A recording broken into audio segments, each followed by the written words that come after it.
Good morning. We'll start in just a moment. We'll give these individuals an opportunity to go through the line.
If you would all please rise, and we'll start with the tradition of the Pledge of Allegiance.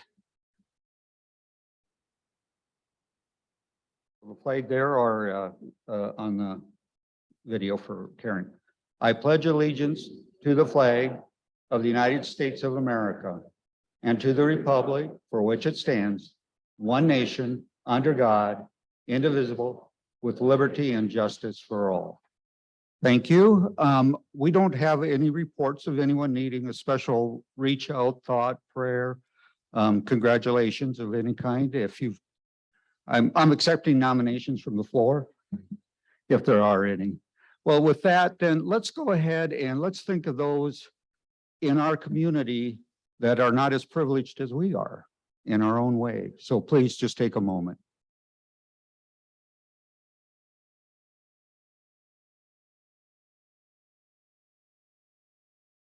Thank you. You may be seated. Just as we continue to think of service above self. I have the privilege today of having a few guests with us, which is a good thing to have again. So Lynn Carey, she has a guest with her today. I am so pleased to introduce Kristin Mayo, who is the new Executive Director of Raising Readers in Story County.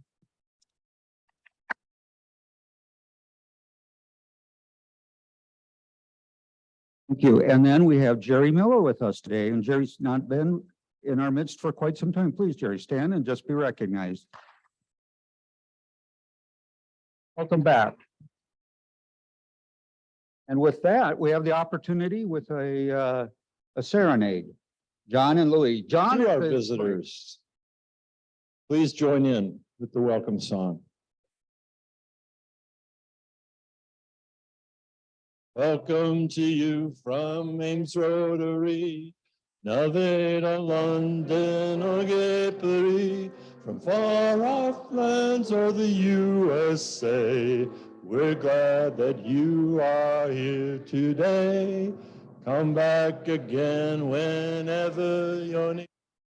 Join us and then we'll make it clear. Around the world you will always be. Welcome at Rotary.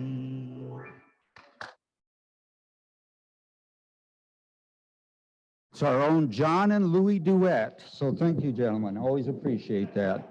And again, we are looking for volunteers to help lead or play and/or play. So we do need to help these gentlemen be able to take a Monday off once in a while. So please consider that and let us know if we could encroach upon you to do so.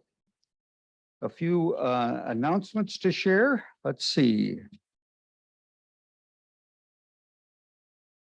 This day in history. I know you all remember this. I don't. 1960, Nixon and Kennedy had the first televised presidential debate. Isn't that interesting? 1960 was the first. And here's the really big one. In 1580, Francis Drake returned to England after a 3-year trip around the globe. He was the first English explorer to go around the world. So that's pretty cool. And a special note is today.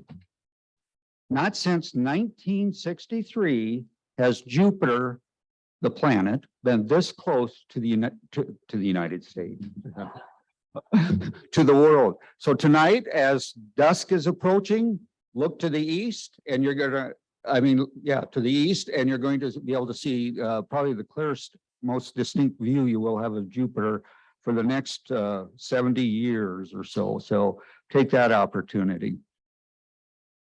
Oh, and here's the real note. In 1969, the Brady Bunch premiered. So I knew you couldn't make it through the day without that little tidbit. Today is also Johnny Appleseed Day, so go and pick an apple. And for all of those that are here, today is National Family Day. So enjoy the company of other members of the family. Now, we also have a special presentation that we can introduce, and I've got Deb coming up to offer that opportunity to hear one of our grant recipients.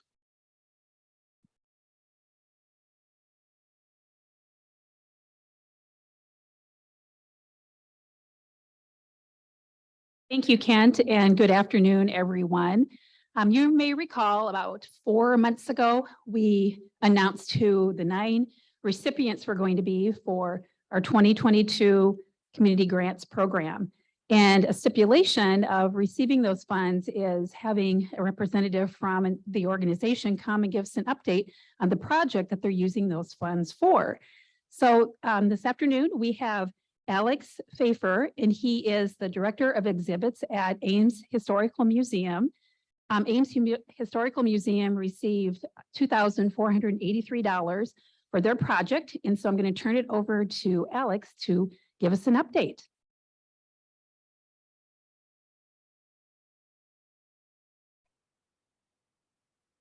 Thank you so much. So yes, we're very grateful to receive this grant this year. This was a long overdue update to the museum, I'll say there. This is a picture of our previous workspace. It just reeks of comfort, doesn't it, right there? Between the folding chair and I will say the computer running that, although it was previously a touchscreen, it was running Windows Vista, if anybody can even remember that anymore. So, it was borderline a year away from getting added into our historic collection, I think. So we want to thank you guys for getting us out of the Stone Age there.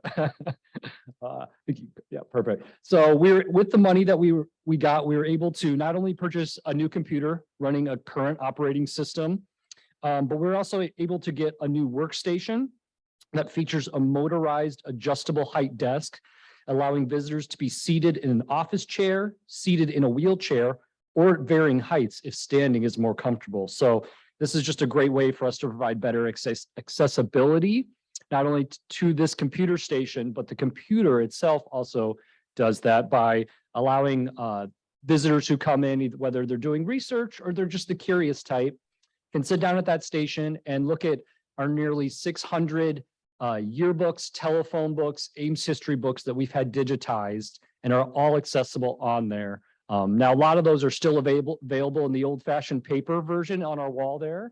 And there's kind of showing the adjustable height there. So it can go from anywhere from 28 inches up to 40 some inches. So you don't always have to be seating. It's easy to adjust there. And there's our new fancy one compared to the old one. So new desk, new computer, new chair, really getting us into the 21st century here. But it really allows people to use these resources. Some of those are very large maps that are over 2 to 3 feet wide. And so we can't necessarily have those out for the public to be able to thumb through. And so in the backside through a lot of great volunteer work, I'm going to single out John over here, who's been volunteering at the museum for quite a few years now, helping us identify photos in our collection. But through a lot of volunteer work, we've been able to digitize these resources that we can't just have out on a shelf. So like those maps are a great example, whereas now we can you can look at the digital file, you can get zoomed up right on them. And not only are they available on site, but anywhere in the world that you have an internet access. So we're very thankful for that. And like I said, this new computer is touchscreen. So people that maybe have issues working a mouse or doing that, they're able to touch it either with a finger or a knuckle and navigate it. So it increases the amount of people that are able to use this workspace. So we're very thankful for the community grant program like this one that helps achieve our mission, gets us something that's a little out of date back into the current. And we also hope to be able to move this workspace into our new research and reading room that we're working on with the new Ames History Museum expansion going into the Ames Pantorium building. So we're lucky to get this one a little ahead of time and not have to wait for the new building to be done to be able to still keep servicing people while we're working on it, getting to that expansion. So thank you very much. We really appreciate all your folks' hard work in the community. Thanks.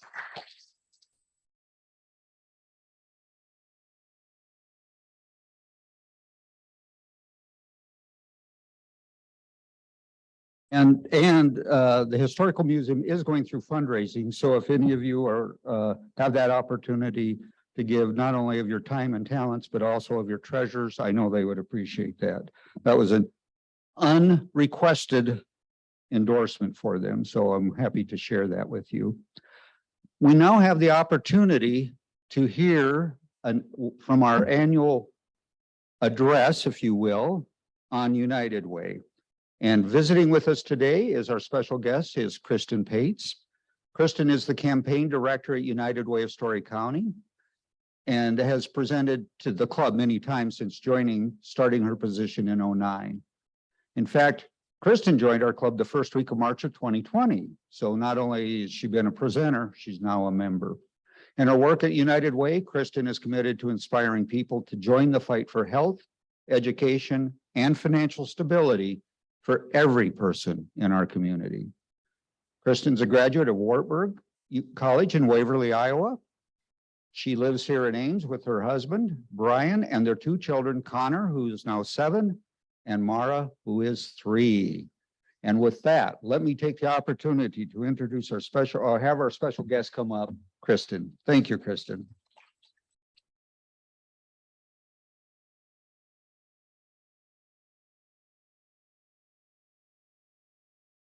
You close your eyes as we scroll back to the front of my presentation. Don't look at it yet. It's not time. But I think we're ready to go now. And I've got the power up here, but sometimes I get so busy reading that I forget to do my job on clicking. And so if what I'm saying doesn't match what you see, then just feel free to give a little shout out. I had a couple of people tell me they were here to heckle me. So you're now in charge, John Russell, of the PowerPoint presentation, keeping up pace with the words. It's really a pleasure to be able to present to you today. We've been in partnership as United Way of Story County with Rotary Club of Ames for many years. And so in some regards, I feel like you're all the expert and will need to catch me up on what we're doing in some places. We've got many partner agencies in the room as well, former board members, former campaign chairs, which I'm told is the best job title of all, past campaign chair. This year, our campaign chair duties are held by Roger Kleesner. Roger, as seen on the screen behind me here, helped to kick off our campaign around 10 days ago, and we had a special event at Cornbread to do that. We had more than 200 people come on board with us for that day, and over 300 people start to volunteer with us on our day of caring on September 16th too. We had great weather and a really fun time kicking off this year's campaign. Our tagline this year is a community that cares, and it's really hard to find that tagline in action in a bigger and better way than what we were able to see on that morning of September 16th. Great to celebrate with one another, great to bring together people who really care about this work and who care about their community in the areas of health, education, and financial stability. If Roger was up here with me today, he'd talk to you a lot about social determinants of health, and from the healthcare side of things, how that's so important and so tied in with what we're able to do at United Way. It's not just the great and exceptional care that you can get from McFarland Clinic or other healthcare providers here that make someone healthy. These social determinants are getting more and more press in the medical field because it really does all tie together. And so I'll talk a little bit today on what we're seeing in these areas, but of course we know they're so very interconnected. Roger and the team this year, we've set our sights to raise more than $2 million. Again, I'm happy to announce that the report that we shared on the morning of the breakfast, we had more than $750,000 committed to date. And I think it goes well to remind everyone that that money stays local. It's invested by our local board of directors. Those are folks that you see at the grocery store, that you work next to, see out at lunch on the next day. So it's people who care about your community, but they're your fellow community members working for us all on such important things. So today I'm excited to share with you some of the latest information that we're seeing as far as the data in our pillar areas and why United Way, especially now, is more vital than ever. Before flipping through, of course, we do see a couple of Rotary volunteers in the pictures behind me. So thank you guys in the club for presenting and partnering with Raising Readers to go into schools and read to students that day. So as you know, there are many United Ways across the country and even more than that globally, but every United Way, as I said before, is its own independent organization. We focus on the things that are behind me on the screen now: health, education, and financial stability. No matter what community we're in, we have that common language, but we have local autonomy on how we actually act in these areas. So for United Way of Story County, we have our emphasis now on our community impact goals for 2025, announced in the fall of 2020 with our then campaign chair, Steve Goodhue. So while progress towards these goals hasn't exactly been linear since 2020, it looks a little bit like an EKG for reasons related to the pandemic and for more reasons, but it's clear that these goals have kept us really focused on understanding our purpose, our direction, and our importance in building stable communities. So how do we influence our communities within these three areas? We provide grants for unexpected and emerging needs. We collaborate to bring all players to the table so that we can really work together on community issues and tackling them. And then we also fund programs and services at our partner agencies through the asset process, which I think is kind of like the bread and butter of what people think about when they think about United Way. And it's still so important, but it's one way that we're able to act on our mission. Over the next few slides, I'll be attempting to show you that current data in each of our pillar areas, but there's just a ton happening right now. I feel like everyone feels that in their industry. Human services is not immune to that too. So all of the things that you guys are thinking about at your business jobs, we're watching as well.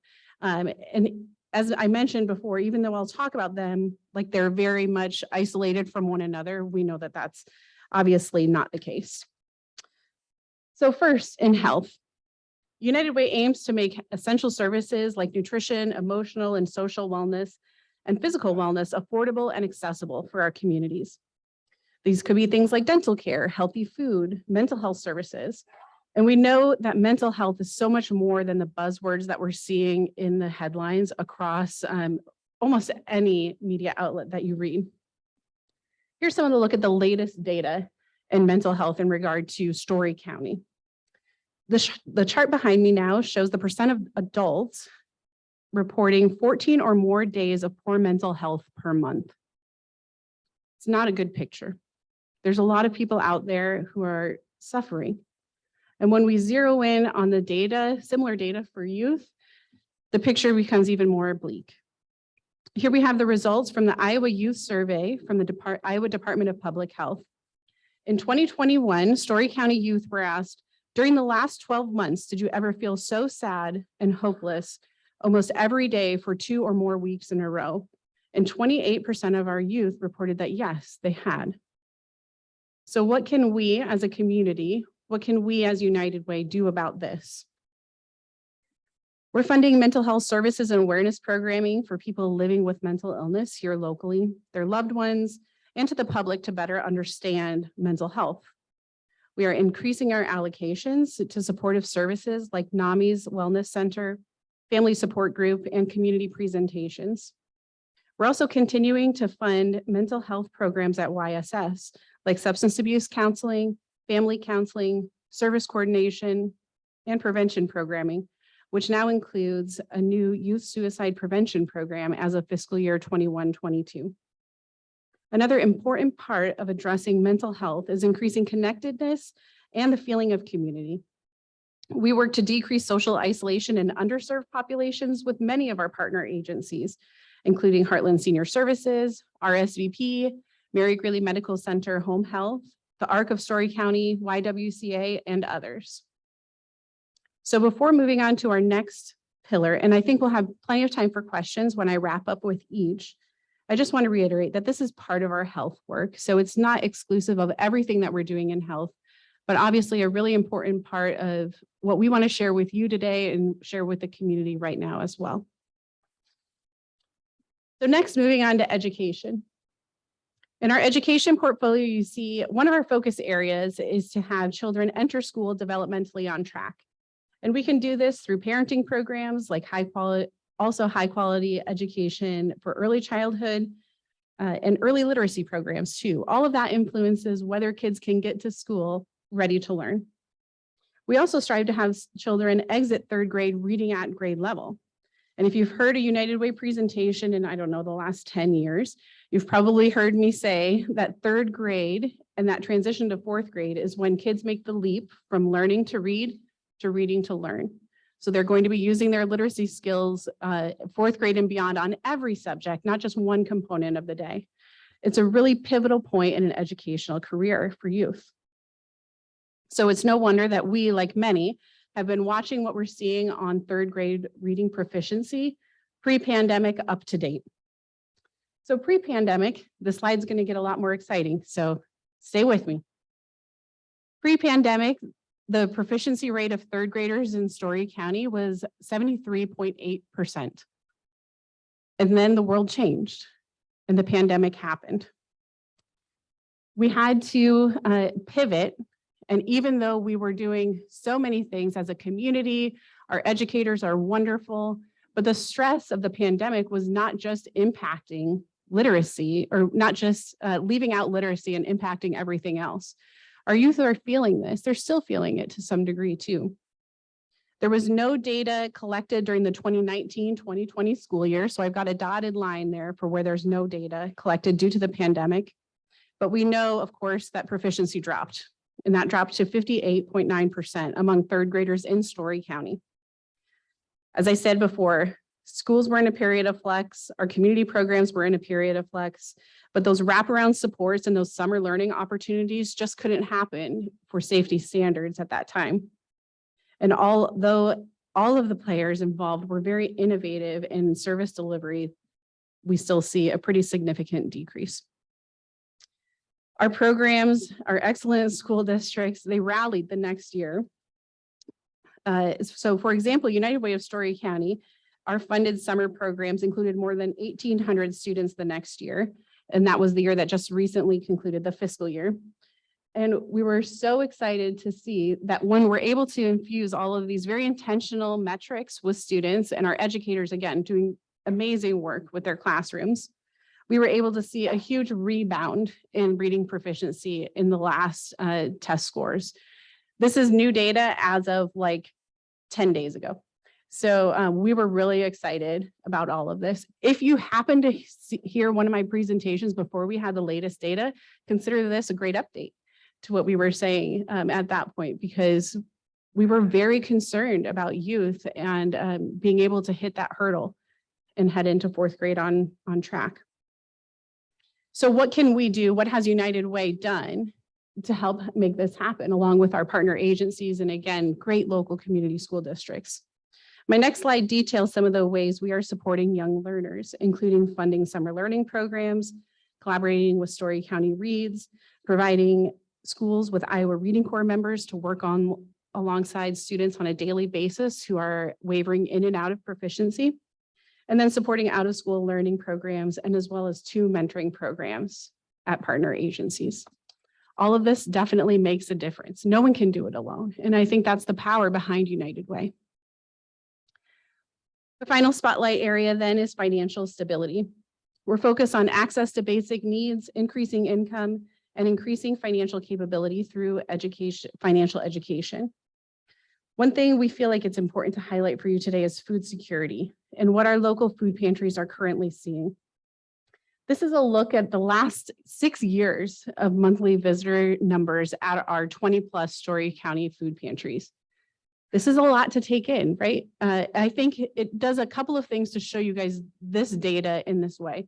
First, it brings into account, like, this is pretty complex stuff that we're working with, and the team at United Way is ready to handle this and monitor the ever-changing landscape of human service needs on the community's behalf. And that's not just me doing that. Of course, your fellow Rotarian, Jean Cressy, our longtime president and CEO. And then we have a dynamite team on community impact who really knows these numbers way better than I do. And we have spent a lot of time talking through them so that I felt prepared to speak on their behalf really to you today. But it's complex. Another thing that you see on this is that it's not a great trend where we're headed right now. And so we'll talk about that in a moment. But if you're looking close, you probably also notice some really large dips in this data.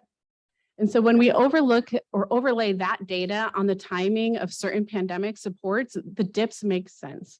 These were when some of those pandemic programs were just starting or repeating, things like stimulus checks, expanded pandemic EBT, free lunch for all elementary and high school and middle school students throughout Story County, but also throughout the United States. These really did great work in bringing struggling families above the poverty line. We saw numbers at food pantries decrease in many different times throughout the pandemic. What we know now is that this trend. So the pandemic programs have concluded, and of course, there's rising prices at the grocery store. That's driving a ton more people to our 20+ food pantries. When President Kent said before in our opening, think about people in our community that may not have as much as you. I don't know for sure who you were thinking about, but it might have been a young family just starting off in their career. They didn't have their income power really built to full-fledged yet. And it's true that that is maybe a portrait of someone visiting our food pantry. But there's a whole host of other people who you might not think about that are still using food pantries. Even though we saw the dips, we also had singles and people without children at home continuing to need food pantries throughout the pandemic. It's not like we magically cured food insecurity here in Story County. We made it better, but the picture of people who are in need is really different than what we might think about just on an offhand basis. 1 month, you see that we had more than 5,000 visitors visiting our food pantries. It's hard to think about because we know that Story County is such a great place. And yet we know that there's a certain level of need here too. So what can we do to help increase food security? First, we can lead the hunger collaboration and the food pantry collaboration at United Way of Story County, where in part, food pantries can learn from each other on best practices and can strategize with each other as well. It's also an important time where we can hear from them and kind of gauge the level of need that's in our community and then build a response so that we're not being always so reactive. We also serve as a local resource for data and education around food security and maintain a list of current food programs and food pantries, of which there are currently, as I said, more than 20. We provide information and connection to community partners interested in combating hunger. Some of the most recent ones there would be working with a group from the ISU Homecoming and also presenting recently to 100 Women Who Care, in case you were in attendance that night. Thank you. Finally, we hold our food drive annually and had a great response in 2022. Many of you perhaps contributed some of those food pantry donations in the spring. That really helps our pantries gear up for what's coming their way during the summer when we know their visitor numbers increase. Lastly, I just wanted to share that United Way of Story County sought Story County ARPA funds for emergency food programs. And this is scheduled to provide $80,000 over 4 years in emergency food program dollars and another $60,000 for the backpack program in elementary schools as well. So as I mentioned, these issues, of course, are very, very interconnected, and your involvement with our organization can move the needle and really make a difference in a variety of ways. There really is room for everyone in this work, whether that's volunteering, advocating, or joining us with a gift to the annual campaign, which of course is happening right now. So, what questions might you have for us?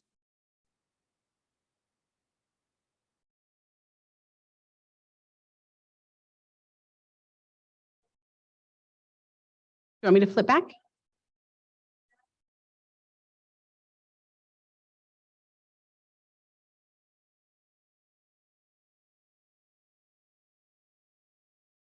Great question, and one that I hadn't thought to prepare for.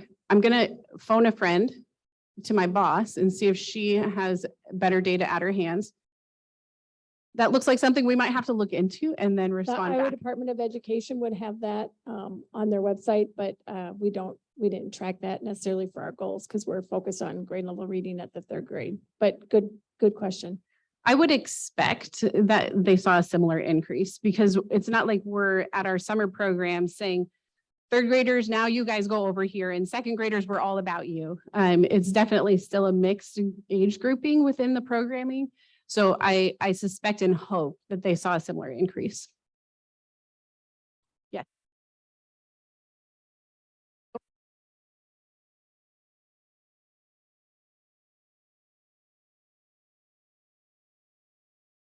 Yeah, Kristin, I was wondering, the gap, with the 76% that are proficiency, we're not at 100%, but I understand the number of students on free and reduced lunch is around 24% here in Ames. I imagine for Story County, it might be about the same. I'm not sure.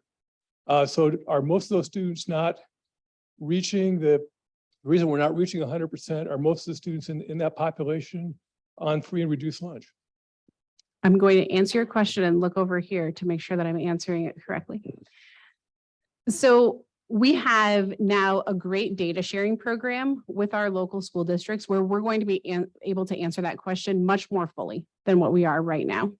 So that data sharing project is with the districts here and then also Iowa State University, where they have an encrypted flash drive moving individual student data over. So we are able to better overlay the populations of participating in United Way of Story County funded programs and some of the demographic data that the schools would have right now. So what we can't say for sure is yes, but your statistics on free and reduced lunch are almost perfect. So we have around 25% free and reduced lunch rate here in Ames.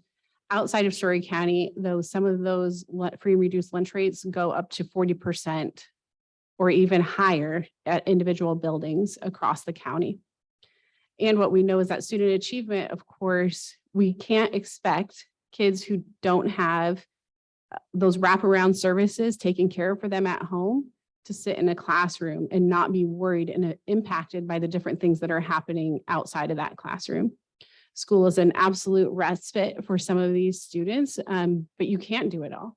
There's a lot of studies around adverse childhood experiences, ACEs, where if the higher that your ACEs score gets, because you're maybe experiencing homelessness or housing instability, that impacts what you're able to achieve at school as well. I got the thumbs up, so it must have been the right way to go. Other questions or things that surprised you?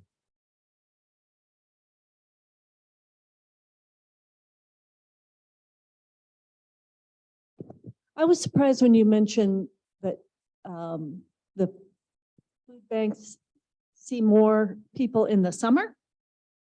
Do you background of that? I in fact do. I'll go back to that slide on the PowerPoint. So why do food pantries get busier in the summer? Kids aren't eating at school.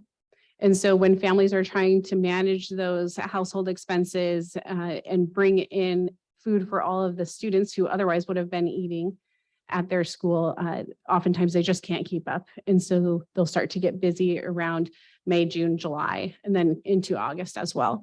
So we hold our food drive in late April or early May to help get those shelves all the way full before that increased traffic comes in. So if you're thinking about a time to make a donation to a food pantry, first, the answer is anytime. A lot of people think about food pantries like around Thanksgiving time or holiday time. There are people coming in every month of the year, but especially then that late spring, early summer. Some of the most in-demand items right now, in case you're feeling compelled to do something, peanut butter is always really in demand. Different types of pasta, very in demand, and then paper products too. Toilet paper, paper towels, personal hygiene items. Those are also accepted by, I think, all of our food pantries too.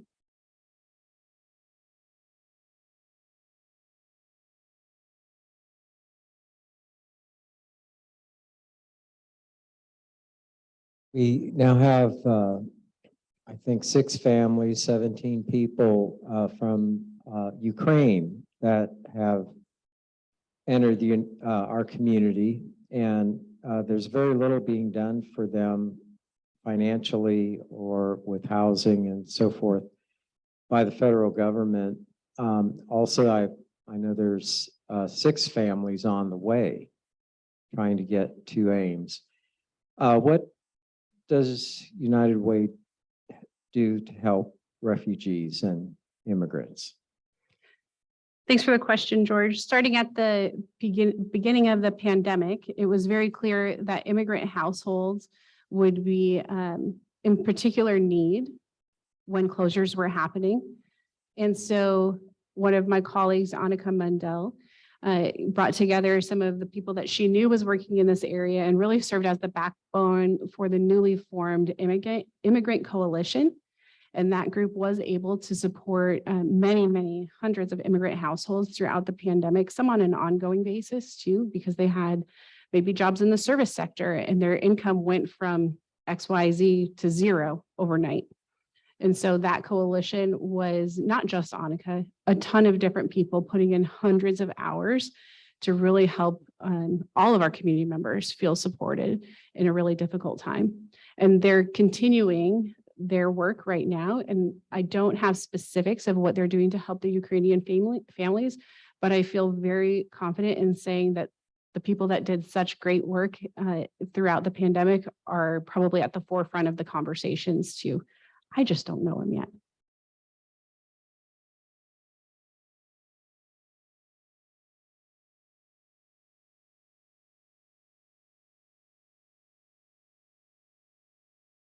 Question about the federal lunch program. I think my understanding is that the free lunch program is scheduled to end or has already ended. And so what will the impact be for United Way of the free lunch program? That was for all children. I think there's still some provisions in there for some children, but for all children, that free lunch program, as my understanding is ended or will end. Has ended for all children on June 30th of this year. So for the last school year, any student in the United States was available to have free breakfast and lunch at school. And so now that that's concluded, it's back to the old way where you have to apply for those services. And it goes by your income level and household income level or household size. So what will the impact be for United Way of Story County? We're going to see increased numbers at our food pantries. And I think it's just going to be a lot of more participation in our backpack program as well, where we're able to send a backpack full of food home over the weekend. So that way kids have something to eat before they come back to school on Monday morning. So provisionally, those are the things that we would expect.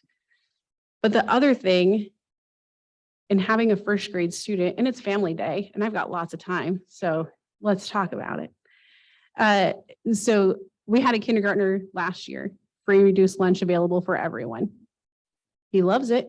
He did it every day. Starting this year, without us even telling him that we were going to have a different plan this year, he was already saying, well, I'm not going to have breakfast at school because it's going to cost money. I'm not going to have breakfast at school because it's going to cost money. And then one day we got charged for breakfast. So we asked him about it. And he said, I got in line and then I forgot. So I got back out of line. We have never told him that he can't have breakfast at school. Our family could do that. He does have breakfast at home, but that's a conversation we would talk about. So I think it just really, for me, opened my eyes on kids are paying attention to their household conversations way more than we think they are. And kids are feeling it. And for Connor, that doesn't make a difference to him because he has options. But if you felt like you were an other because you had to do one way or another, that's just so sad for our youngest community members feeling that pressure that's really not theirs to own. So it's hard right now because the line of so-called have and have nots starts so early. And I don't know why we need to do that to kids. That was Kristin Pates, not United Way of Story County, answering the question. Okay, good. Does anyone want to guess what a school lunch costs at Fellows Elementary? $225. I think it's either $250 or $275 right now, and that breakfast is about $175. So you were really close. Most of the time I can catch people off guard and they'll guess like $1 or something like that, but it adds up quickly for families.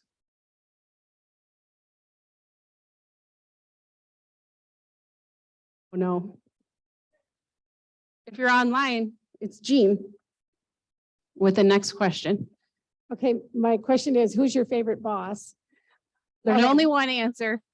That was not really my question. I just wanted to give a shout out to the Ames Public Library too, because part of the summer food enrichment programs that we all support in our community, the library stepped up this year again and served a lunch to kids every day. So no questions asked, just walk in and then you had to eat it on site. But so lots of partners in this community in this work. Absolutely. And I'm glad to hear I'm your favorite boss. Any questions online, Karen? They have no questions. They're feeling confident about all the information. All right, awesome. Well, thank you all very much. It's a pleasure to present with you today and to continue to partner together.